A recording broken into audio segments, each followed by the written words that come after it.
Now I want to show you how to do two quick things that'll get you, up to speed and get you on the right page when we start working. One is just how to open up a document, okay? So when you want to open up a new document, you can go up to File, New, and click on that, and it's going to give you the options for a new document, okay? But what I typically do is hit Control N, and that'll give you the same thing. Okay, we can name this New Document. And we're just going to work with, right here we've got all the information for the document. I primarily work in pixels, which means that everything is measured by, obviously, pixels. We're always working at 72 pixels per inch because that's the screen resolution. If you're working in print, this would be 300. I don't want to spend too much time on this, but okay, we're going to start our document. Let's just, for the sake of a random size, let's say 1,500 by 1,000. Okay, and open up a new document. There we go. Now, one thing that I do a lot is I hit the F button, and that puts me in a full screen mode. So hit F. We're in full screen, and then I hit the space bar, and that gives us a hand. So I can I can move my canvas around so everything fits nicely on the screen. The other thing that I do before we get started is going over to the Layers panel, is I click over here and I set up my panel options, okay? So I always put everything thumbnail size large, and I put layer bounds, okay? If you click entire document, that means that when you look over at the layers, you're going to see the entire picture in that picture, okay? But if you do layer bounds, you're going to see just what's on that layer. So if you want to look at that for 1 second, let's click OK. We'll do entire document. And when I start clicking new layers, you're going to see, like if I draw a circle over here, the circle is going to appear over here, okay, instead of filling up the entire window. Now you can work like this, it's fine. I just find it's easier to work the other way, which is, let's change that, panel options, layer bounds, which means the picture over here will just show what's on that layer. Okay, so if I draw a circle again, it's going to fill up the whole page. And whenever you have, I'm going to do another one, another layer, I'll change the color.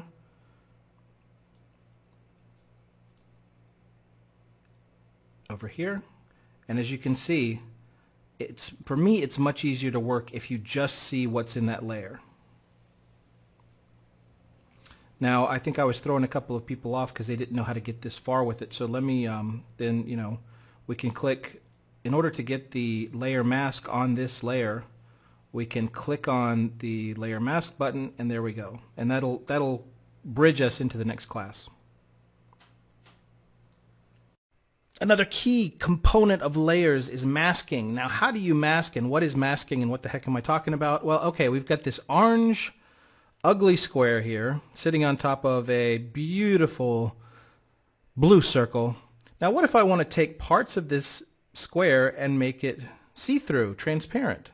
Well, I can go up here to the opacity and bring it down, but that'll just work for the whole thing. And I can do the blending modes. I can do this guy over here, and that's one way, but what about just parts of this? What if I want to take parts of it and make it see-through? Well, I go down and I need to create a alpha channel, okay? And an alpha channel is the channel that shows you where you see the layer and where you don't see the layer, okay? Where it's invisible and where it's invisible. So I go over here and I click this, and you can see I can select this side or this side. When I click on this side, everything over in the colors becomes black and white because you can only use black and white on the alpha channel.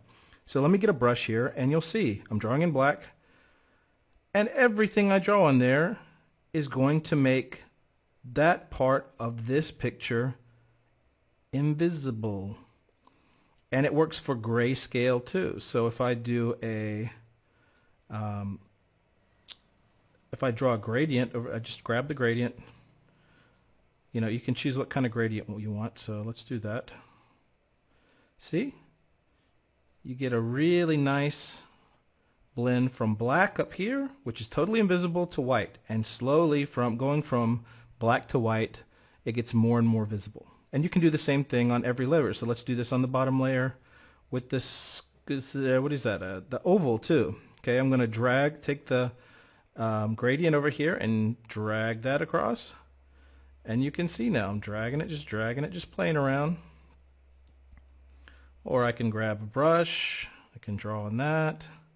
I can draw a circle, you know. And if you want to take it back to being all white again, this is not the best way, but you can just drag, you can click this guy and make this all white again, and just make everything white. See? White, white, white. And I'll go up here and do the same thing. Click on this alpha channel, make it all white. See, now you see it all again. And that, my friends, is what masking with alpha channels is all about. Another key concept with layers is opacity and blending modes. So opacity, you already know. It's very easy. It's basically just, okay, you know, I'm going to work, I've created this little graphic that's sitting on top of this picture here, okay? Now, I'm going to go up to opacity and bring that down on the top layer here. And obviously, it just makes it, you know, 100% opaque or 100% transparent. No real surprises there. But right here is a really important tool called the blending modes. And it says normal right now because it's just sitting there on top of the layer. It's one layer on top of another layer. And they're sitting there completely like they're just pieces of paper, like I said before. Okay, so now what happens if we want to change the way this layer interacts with the layer below it? For example, what if we want only the dark parts of these images to be seen? Okay, so I'm going to go up here, and you get all these options, and I don't want these to scare you because you only need to know 3 for this phase, okay, for just learning. I only use multiply, screen, and overlay. So let's see what these things do. If I do multiply, what happens? Haha! Okay, now multiply means that all the dark parts of the image are showing, okay? And as you get lighter, it disappears. Now what happens with screen? Just the opposite, okay? Now all the light parts of the image are showing, and the darker it gets, the more transparent it becomes. Now let's try overlay. Very interesting. Overlay, what does that do? That makes it, basically makes this top layer like a film on top of the layer below it, okay? So you see through it almost like it's kind of like putting a 35 millimeter film or a transparent image on top of the image, okay? So everything that is gray is has disappeared, and then we see our white and dark values, but they look almost like a film on top of it. Now, all of the other options here are kind of different variations of these, and you've got like you know, one that's got, will make everything in the layers below it look a certain color and the saturation and blah blah blah, but just for right now I just want you to focus on those 3.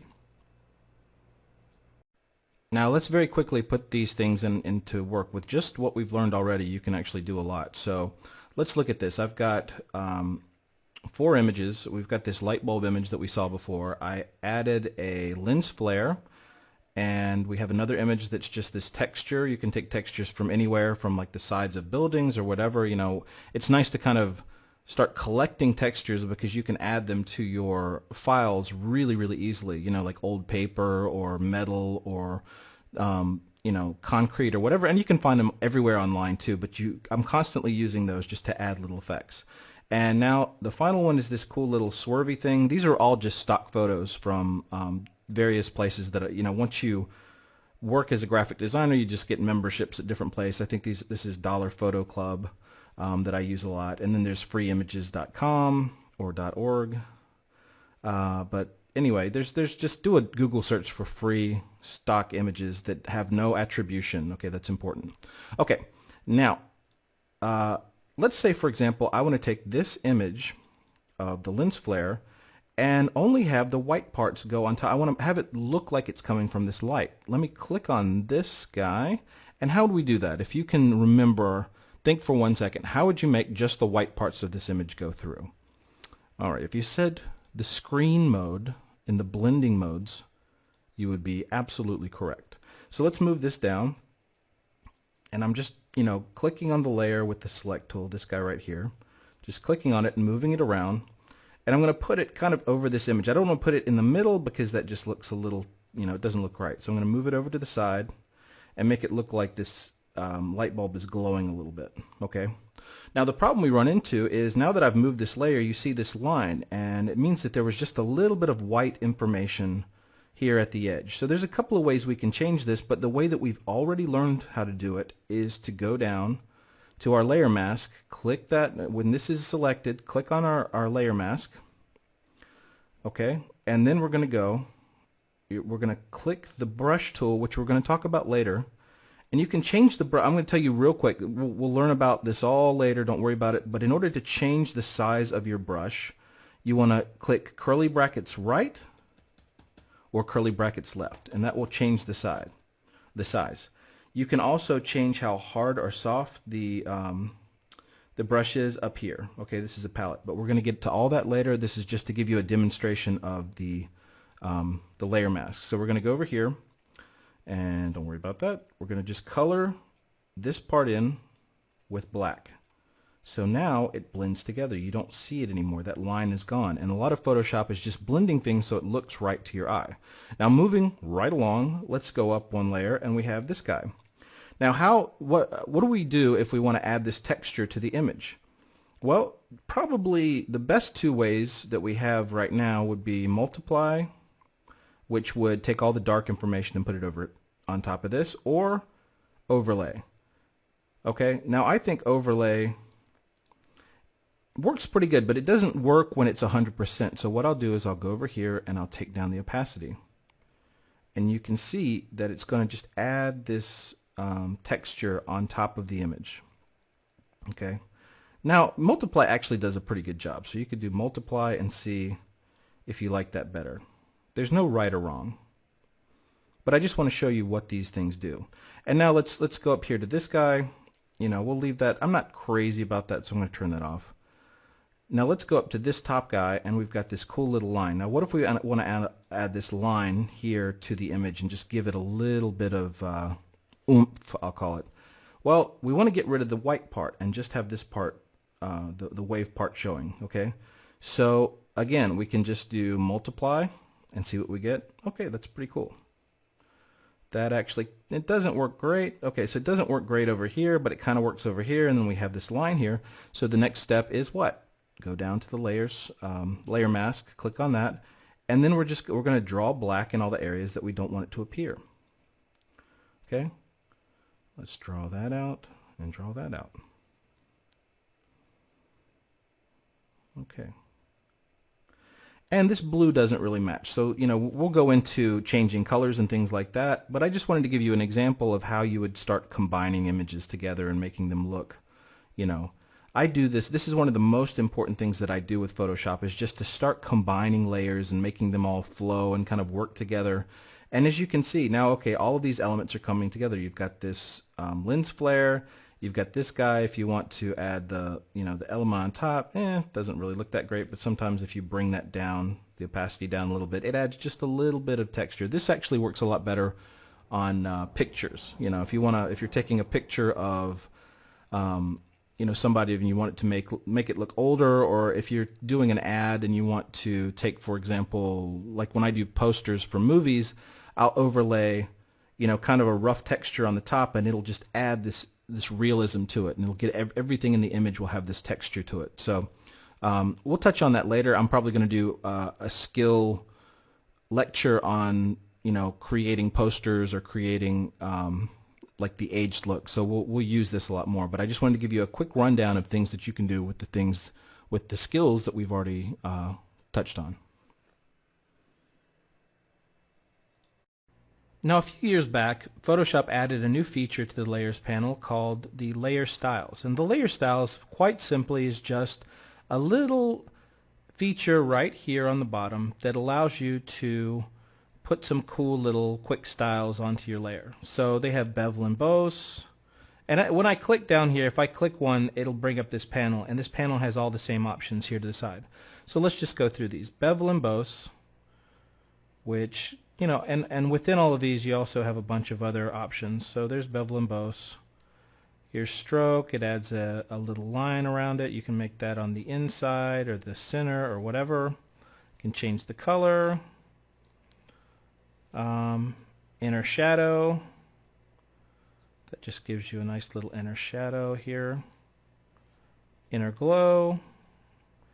Same kind of thing. A lot of these are very similar kinds of effects. Okay, that gives you just a little inner glow inside of your shape or whatever you have there. You can apply it to any layer. Satin I never use. Color overlay I use in case I've got a circle there and I make a copy of it and I just want to change the color. So I can go up here and just change the color to something else. And I can change the opacity so I can blend those two colors together. Okay.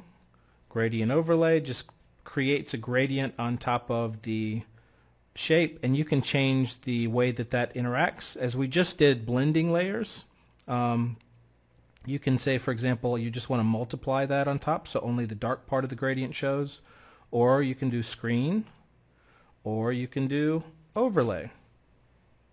And that actually looks pretty cool. So I use that.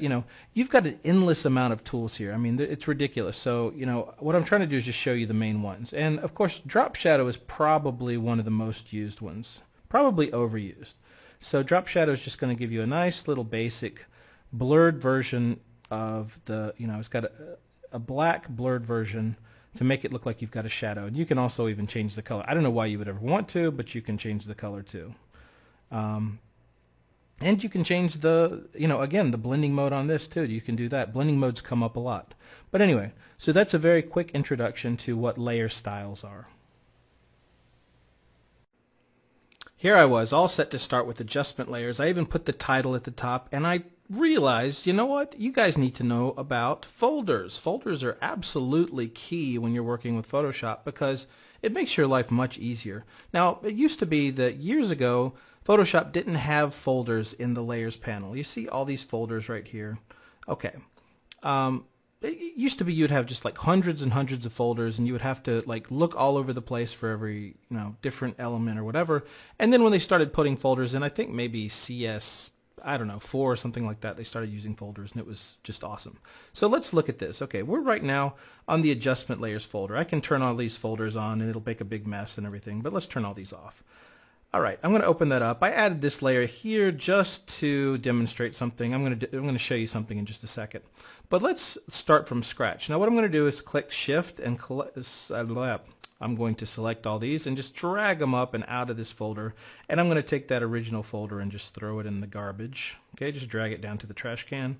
All right, now if I want to take all of these files, obviously you can just click on a folder like that, and then you can click these and drag them into the folder. Okay, I'm going to hit Control-Shift-Z because I don't want to do that. A really fast way to do that and get the same result is just to shift click on all these and then hit Control-G.